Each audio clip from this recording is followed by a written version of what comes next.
Hello and welcome to another epic episode of the Wicked Edition. I'm Dr. Kingori. Thank you for the trust, thank you for the love, and thank you for your continued support. Asanteni sana. It's been a great week, so much to talk about. Kwanza, there's a clip I stumbled upon on Twitter this week. Nothing to do with today's show, but mimi nichekesha kila time naiona. Wacha niwaoneshe kwanza.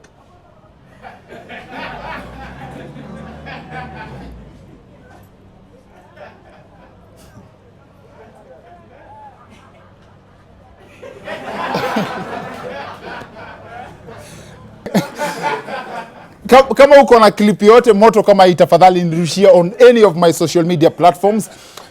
Tukitumia kwa show na mimi nakutengenezea siku na bundles za weekend mzima courtesy of Telkom Kenya, the weekend bundles. Now the clip I just played inanibamba on so many levels. I'm still trying to imagine what happens next in that scenario. I'm guessing Ninja Man hakuna kitu alifanya. In fact, huyo Ninja Man, the guy amelala. I believe this is also an accurate impression on how our government deals with looters.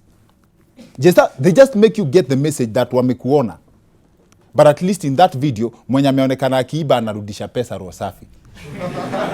Yes. In fact, something like this has actually been in the news this week. Former Kasarani MP Elizabeth Ongoro and 19 others have been accused of spending 49 million shillings for the construction of Kasarani Girls High School between 2007 and 2013, a school that does not exist.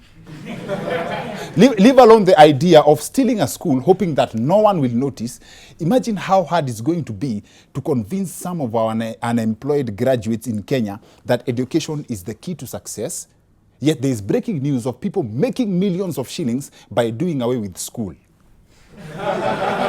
For real. Now, the story didn't pick up much because very many Kenyans have gone to schools that don't exist anyway. Buda ulisomea wapi wewe? Nilisomea huko Ndumberi. Ndumberi Girls? Hapana. Ndumberi Secondary? Z. Ndumberi Day? Hapana, wewe iko Ndumberi, wewe niki wewe. We've also had stories of existing schools that have produced graduate Kenyan students who never existed there in the first place. Punjab University is one of them. Anyway, we have a great show lined up for you. Our guest for this episode is a lady whose passion for social justice speaks for itself. She's one of the most articulate individuals I've ever come across, especially on matters to do with the welfare of this country. Team Wicked Edition, how about a warm welcome for Jerotich Seii? Thank you. Thank you.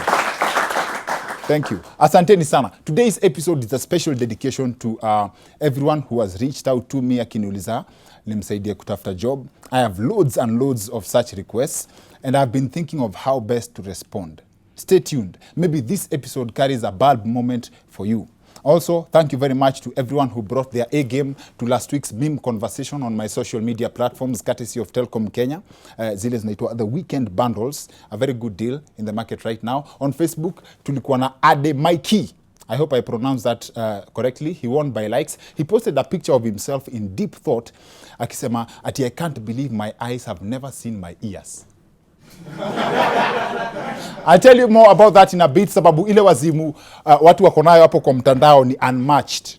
Beyond that, kuna watu peleka wazimu to a whole new level. Especially ki extend pale on the ground, it becomes something else. This past Saturday, someone snatched a silver chain from Calligraph's neck while he was performing in Kisumu. I've always known that Kenyans are daring and courageous, but kusnatch chain kwa shingo ya... Let me put it this way. Kusnatch chain karibu na kichwa ya the OG ni kama kuchuna maembe State House. As in, or better yet, hiyo ni kama kuiba pikipiki ya polisi alafu unaingia kubeba nayo CBD. But then in that case, nani anakushika, ni kanjo ama ni polisi? Anyway, that's besides the point. If you've seen Calligraph, you should have an idea of how dangerous it is to snatch a chain from his neck. And speaking after the incident, or should I say his chain reaction,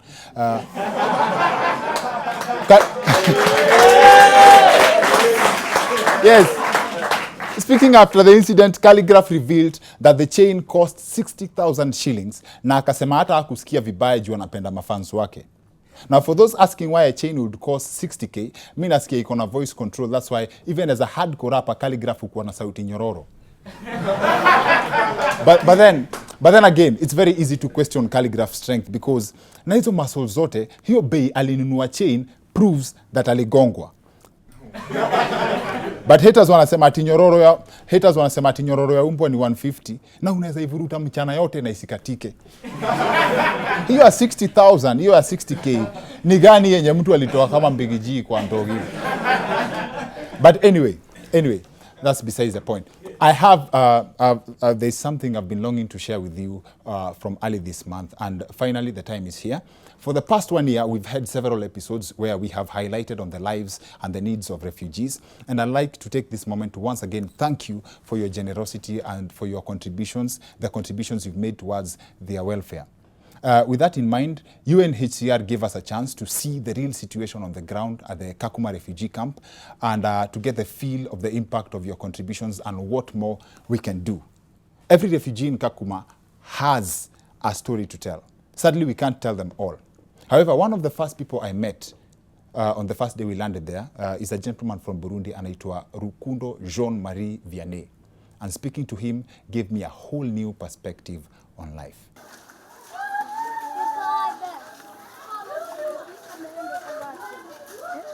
Nilipozaliwa nilijikuta nikiwa refugee in Rwanda. So hapo ndo nilizaliwa. By the way, hii title sasa ninayo tangu nizaliwe. Ilifika 1995, I think I was 12 years, ndipo genocide ikawa. Wazazi hao tayari tulipoteana katika nchi ya Rwanda. Sasa nilipo separate na wazazi wangu, kuna mtu ambaye kama kijana alinikaribisha, akani-accommodate kwa familia yake. Alafu nikaenda naye chini nikajikuta katika nchi ya Kongo. Alafu ndipo familia tofauti zikawa zinani-accommodate like 3 days. Ninakimbia nao tena marisasi na tuseparate. Ninajikuta tena ni kijana mdogo anatembea peke yake. Hapo sasa ndo nilikutana na watu wanajua wazazi wangu, wakaniambia ya kwenye mama walimuona akiwa ni maiti. So hapo nikalia, nikajipanguza machozi, maisha ikaendelea. Kwa hiyo kuna mtu tulikuwa tunapiga story na huyo mtu nilikutania naye hapa Kenya. Alikuwa akizungumza na wazazi wake. Wazazi wake ndipo akawaambia, na mnajua na kijana yule Jean-Marie Vianney wa fulani na wa fulani. Sasa tuko na yeye, wazazi wake walikufa kitambo. Asema hapana. Rukundo wa kwa fulani ndiyo. Huyo wazazi wake niliwaona Tanzania mnamo miaka 2003 2004. So namna gani walikufa? Kuna watu aliconnect wamsaidie kutafuta hao watu, nikapata uhakika kwamba walikuwa hapo. Lakini sasa baada ya miezi 4 ili niende nipatane na wao, nikakuta kumbe walikuwa katika shughuli za kuhamishwa. Ndipo sasa huyo mama na dada yangu wako, lakini hiyo mwaka walihamishwa Amerika. In 1994 ulijua mama yako na alikufa. Na yeye kwa upande wake pia alikuwa aliambiwa nilikufa. Na mpaka leo hamujawahi patana? Hatujawahi patana.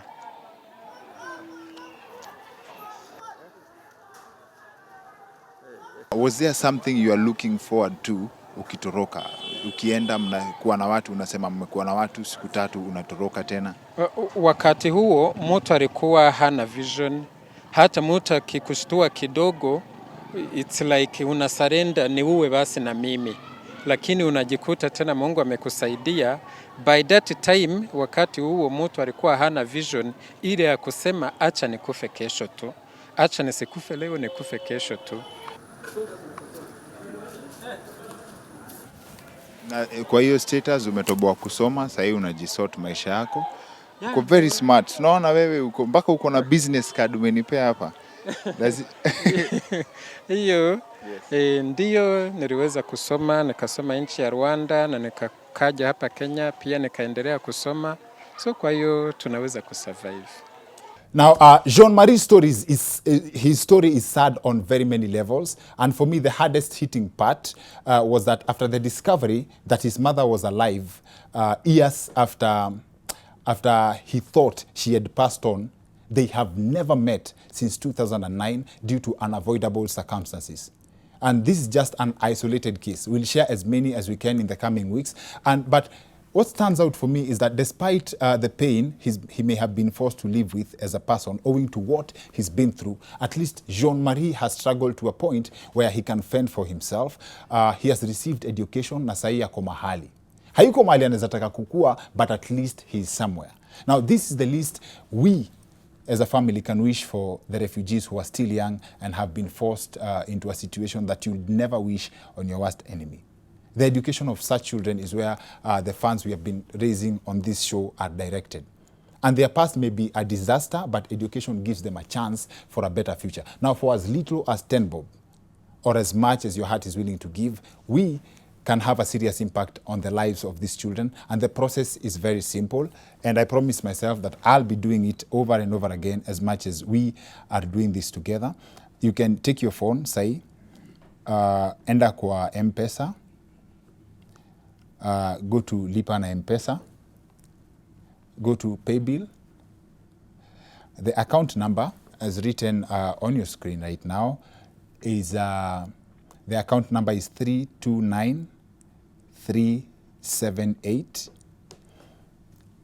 and the account number, I repeat, the number is 329378. The account number, weka Wicked Edition, so that we can be able to track all the contributions from members of the Wicked Edition family. Alafu, I'll update you on how much we have contributed in the coming episodes. Na asanteni sana for your continued support. Please go to your M-Pesa. Please go to your M-Pesa. Tuchangamke bana, hata kama ni 10 bob uko nayo, hawa watoi pia wapate chance ya kusoma na nafasi ya kujitegemea hapa mbele. Thank you in advance. So, there's a very vocal lady on Twitter anaitwa @bossybody_ke. And she caught my attention with this tweet she posted on the 28th of October. That's October ni last month. He said, the tweet read, "Hello my salaried friends. This is the week." Ama? Alafu akaweka emoji ya hii feeling. Yo. For real. I had very many interpretations of this tweet, but what stuck is, in Kenya today, salaried people have one thing in common na nywele ya lari madogo. They are drastically reducing with time. For real. And the Daily Nation this past Tuesday carried a headline that over 20,000 workers have lost their jobs over the past 1 year. But there's some good news. The good news is over 20,000 old people have been employed over the same period. You could argue that the skills are rather balanced, but that's not what we'd love to discuss on the show tonight, but that does not mean that Wezi Guzia. We've had enough complaints about unemployment. We've had enough excuses. Mara, it's the education system, so we need a new curriculum. The youth should focus on self-employment. Watu wamekuwa na biashara, or the so-called self-employed, over the past few months. Now pia ukiuliza, biashara inaendeleaje?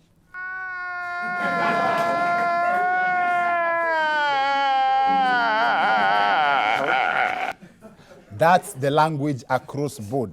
But now that begs the question, what's the way forward? We'll be discussing this in depth with our very able guest, Jerotich Seii, on the second part of the show. But before that, it would be very unfair for me to deny last week's meme lords the title that they very well deserve, and not to forget the goodies I promised them from the weekend data bundles, courtesy of our sponsors on this show, Telkom Kenya, who are offering the most affordable data bundle packages in the market right now. Ukiwa na 70 bob peke yake, you get 1.5 GB weekend data bundle package. Now for 120 bob unapata 3.5 GB. Just dial *544# ufungue mission yako ya weekend na uko sorted from leo Friday mpaka weekend ishe. Our winners from last week on Twitter tukona @KimJobil. Alipost hii picha akasema, how many of you can beat their chests and say I'm not cheating on my partner? As for me, I have chest problems. We also have Rocky Mbinda, who posted this, wondering, mbona kando inazima katikati ya kila wakati, kila time, kwani dirisha iko open? I didn't get it until I saw the guy's nose. For real. Other than Adi Mikey, who I mentioned earlier, on Facebook we also had Doreen B. Anasema ati aliposti image akasema ati when you send a voice note laughing but it doesn't send, so you have to laugh again. Let's maintain the madness levels. I still have more giveaways from Telkom Kenya, so the challenge continues. Watu wa Twitter, share the funniest meme on your phone right now. Use hashtag the wicked bundles. Make sure umetag at Telkom Kenya na at Dr_Kingori on Twitter. Watu wangu wa Facebook, I'm posting this photo sahi kwa page yangu hiyo, na ipo sahi. Mnajua vile sisi hufanya, weka the funniest meme kwa simu yako hapo kwa comments. Sana weka latest, alafu mtu akiweka kitu noma, make sure umempatia like ama reaction while it's still free. Instagram ni simple, slide kwa DM. Instagram kwa wapi hiyo kitu? Yes, Instagram slide kwa DM. Na that said, tukutane on the other end of this short commercial break with our guest Jerotich Seii to break down your concept ya majob, na hopefully vile nilisema this show could have a bulb moment for you. See you guys in a bit. I'm Dr. Kingori. The subject of our show leo ni tunataka kujua, are the excuses we've been given here, the situation we are facing as a country, excusable? On top of that, this show has been inspired by the questions and requests nimekuwa nikipata za wasee wanasema, nisaidie kutafuta job, nisaidie kutafuta inaitwaje internship and everything. I don't think I can answer all the questions. I don't think I can be able to respond to everything as in on that professional level. And that's why we have Jerotich Seii in the house. Wapi makofi yake? Karibu sana. Asante sana. Karibu sana. Yeah. The reason why we had Jerotich nimekuwa na watch interview zake na the small bites amekuwa akipeana. Wale wase wengi wanamjua na kupigania stima, na the small bites nimeona zilikuwa na passion mob sana, flowing ya niaje, this has to happen and everything. What inspires you? Thank you, first of all. Thank you very much. Considering that I'm not a youth, I'm so happy that you have invited me to the show. You are the first Kenyan to volunteer not being a youth. I'm not a youth. In fact, Jerotich Seii is much younger than me, so I'm not a youth at all. Oh, really? So thank you so much for inviting me. Karibu. You know what drives me? Yes. Is that first of all, I'm Kenyan. And I like the question that somebody had asked about age. Does age matter? I think if you have a passion and a commitment for what is right, it doesn't matter whether you're 10, 20, 30, 40, 50, 60, even those ones in their 70s who still call themselves youth. So that's what inspires me. And what brought me to the fore of the fight for social justice recently, in the past year and a half or so, almost 2 years, is the Switch Off KPLC campaign, where we're looking at energy justice, where we're looking at the reduced cost of electricity prices and challenging the energy cartels that continue to drive the prices of stima up in Kenya. Nah. So I'm just an ordinary Kenyan, like everybody else, but I decided at some point that I wanted to come out more strongly and more vocally to protest and speak up against social injustice. And I believe KPLC being the major player in the energy industry, your fight now, they've continued to shock you. Yes. well, they shock us, but we are planning to electrocute them eventually.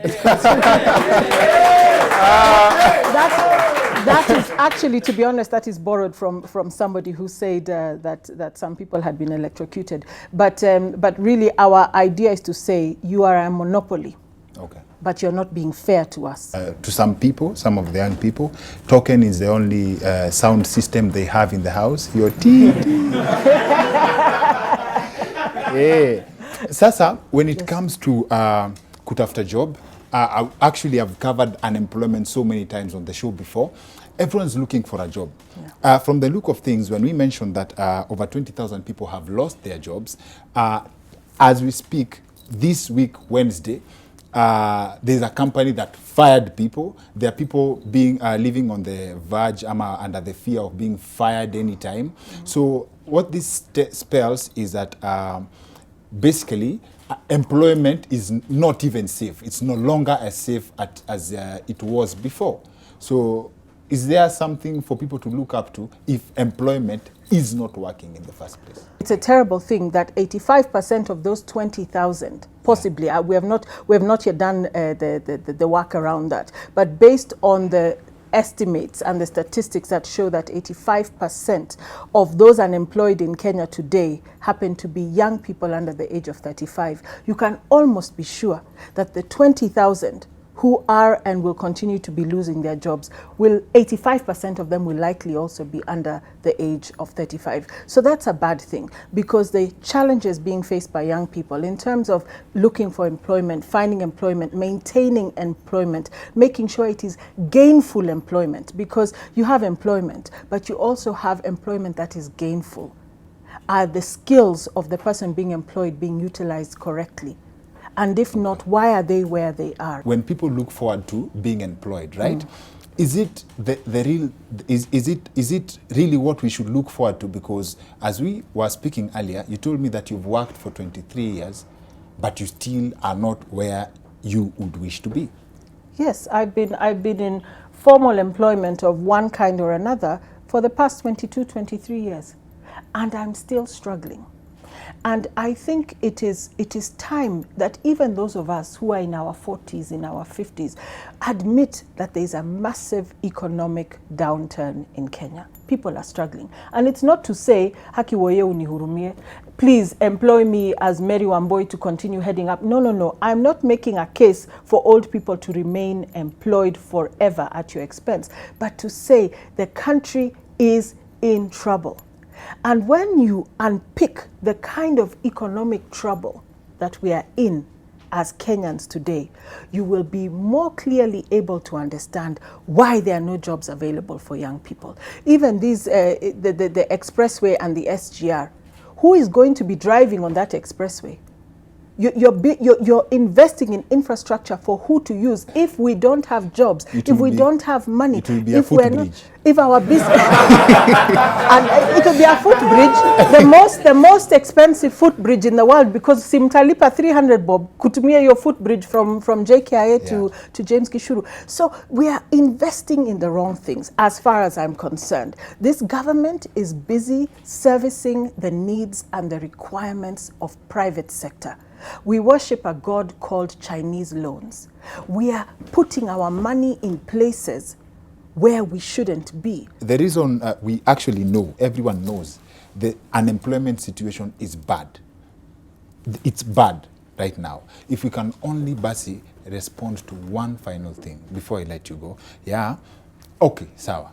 Things are that bad. Kabisa, what's the worst that can happen? Now that economists argue, like David Ndii, that the situation is irreversible. So where are we going? The worst that can happen for me is the best that can happen. In that we are going to arrive at a tipping point as Kenyans, where even those middle class hiding behind their tinted windows and their big cars cannot fuel them anymore. When enough people are hungry, when enough people are therefore angry, and we reach that tipping point, then, and here is where I expect the youth who are continuously despised, even the Bible says, I think somewhere in Timothy it says, do not let people despise you because of your youth. The youth who have been despised seriously and long by successive regimes, don't just think I'm talking about Jubilee, this has been a 56-year-long project of despising young people, that those same youth will rise up. When we talk about revolution, it seems funny. You think Sudan, you think Hong Kong, you think Lebanon. In Kenya, we say, that's not our business. But it will literally take an uprising, a literal uprising, not just tweeting. And I love Twitter and social media. I use it for my activism. Beyond your screens and your phones and your laptops, it will take us to come out and say enough is enough. But in order to do that, and this is the advice that I would give or urge or encourage young people to do, know your history.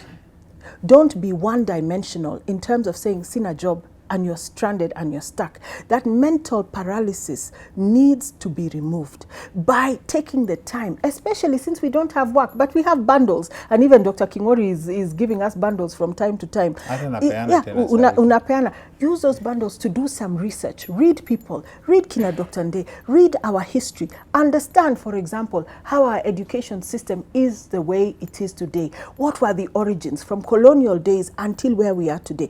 Understand the problems so that even as we begin possibly to envision or imagine a solution, we are grounded in a history and a knowledge that is solid. When we are one-dimensional, we are like a piece of paper. If you throw it, it just falls to the ground like that. When you're multidimensional, you're like me. You can't angusha me very easily, even if you try. So you have to move beyond being one-dimensional and say, I want to know why we are the way we are. Is it political? Is a problem political? Is a problem social? Is a problem ethnic? What is the problem? So that you can begin to think about the solutions that need to come your way. And on behalf of people who are my generation, as in older than the youth, I really apologize. Especially those of us who were born the first 10 years or so after independence. Our parents encouraged us, we went to school, we even drank Nyayo milk, this and that and the other, and eventually we found ourselves getting jobs. When I say I've been more or less employed for the past 22, 23 years, that is not the reality of somebody who is graduating today from university. They cannot say that they will be employed for the next 23 years. It is precarious. And I apologize for many of us who just sat there and watched successive regimes destroy this country. We didn't stand up, we didn't speak, but we shall be with you. You are the would-be, you are the future reformers of this country. Exactly. Thank you. Thank you. Thank you very much. And before we unanimously accept the apology, I would like to probably get it from you again that you are apologizing because we are suffering because of your generation. Yes, in part. If in one sentence, that can be it. And my generation and the generation before me. Yes. And we have kept silent. And this silence, instead of agitating, and those who are agitated, who are agitators are seen as fringe, crazy people. They are the ones who are to be deported to Canada, or they are the people who are to be kept in certain places and told these ones wenda wazimu. You'll soon hear, Ata huyo Jerotich, don't even, she's crazy, she's negative always about the country. When you agitate, you're put to the side. So yes, we are to blame. But I don't want your children, the children of young people today, to also blame the youth today and say you didn't do what you could do when you could have done it. Thank you very much. Thank you. Asante sana. Wapi makofi yako? Thank you very much. Thank you. One of my greatest take homes is that wale wase wote wanautafuta job, kama uko jobless, it's not your fault. No. You know whose fault it is. But anyway, we soldier on kabisa. Tusaidiane mali tunaweza. There is something I do. If someone does something kwa social media, especially now that we are being encouraged to do your self-employment, share. Ukipata mtu amefanya kitu, share. Hiyo kitu yake mbaya atafanya mpaka ikuwe mzuri. In the meantime, before we know where we are heading to. Yes. Sindio? Yes. In the name of employment, I don't even know how people get employed in government. Sina idea. Neither do I. Hata sina idea mimi. We should have this conversation again, because hii unemployment inakani kama is still around for a while. Yeah. In the meantime, I wish kila mtu all the best, but hatuwezi kosa kujengana in the process. That's why nawapatia offers ama Telcom wametuletea a very very affordable deal ya data bundles, weekend bundles, inaitwa weekend bundles. Na for 70 bob only you get 1.5 GB worth of data ya kutumia the whole weekend. Ukiwa na 120 bob unapata 3.5 GB. All you need to do, finya *544#, you subscribe. Na bado mi pia niko na zenye napeana. Na mnajua it's a win-win situation. Tukijengeana siku, tukitoana stress za unemployment, tukitoana stress za kuwa employed at 60, memes really come through for us. So on my Facebook page, tukimbia conversation hapo kwa comments, rusha the funniest meme you have.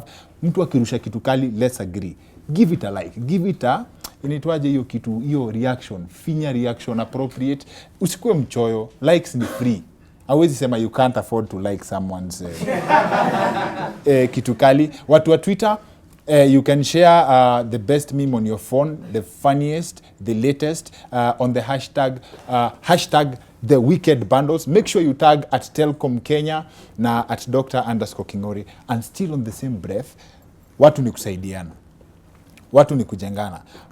Na hii the wicked edition family, kwa hizi vitu sisi hufanya, one of the shows ama one of the people as in hii family ya wicked, hiyo contribution ya Lukuluku campaign na kucontribute towards UNHCR, you come through for them sana. Na nitaendelea kwa show. I went to Kakuma nikaona vile vitu ziko on the ground. I'll share the clips tukiendelea inaitwaje progressively. Ni stories mob sana. Kuna mpaka cases za refugee children, we covered the story, who take up the responsibility ya parenting. There's a lady pia nitawashow story yake, she's in class 8.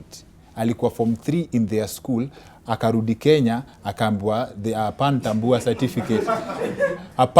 certificate ya Uganda, akiwa form 3, akarudishwa class 7. Kurudishwa class 7 for real, she has to do her exams tena za KCP. Ndio apate tu hiyo certificate aende, but she's taking care of her 2 siblings, watoi. Sasa yeye ndio mzazi wao. Hajui madhi yake yako wapi. She also thought, alikuwa na story kama ya Jean Marie, she also thought that her mom had passed on. Siku moja mama yake akawapigia simu after a neighbor alirudi home, akampigia tu simu akawasalimia. Kutoka hapo hajaisikia kwake tena. Imagine kuishi na hiyo uncertainty. Sasa hizi ma10 bob sengine sisi utoa kwa show. Najua tunateseka, najua mabet mob zimeungua. But for as little as 10 bob, saa ingine hii at least you will have done pia kitu kwa humanity. Ukitoa 10 bob, tukishikana sisi tukiwa wengi, inaenda inaekwa kwa pool, wanasaidia kujengewa madarasa, at least wako na chance ya kukuwa na future siku moja. Hata yeye akipata hiyo sat siku moja, atakuja tuteseke na yeye, but at least akuwa na kitu ya kutafuta job. Na the process is very simple. Enda kwa M-Pesa, enda kwa paybill, numbers ndio hizi hapa. The account number ni 329378. Account name weka wicked edition so that we can be able to track family ama squad yetu imetoa ngapi na ni nini inaweza fanyika. Otherwise, thank you for joining us. Ni moto next week. Ni moto. See you same time, same place. That's it for the wicked edition. See you next week. My name is Dr.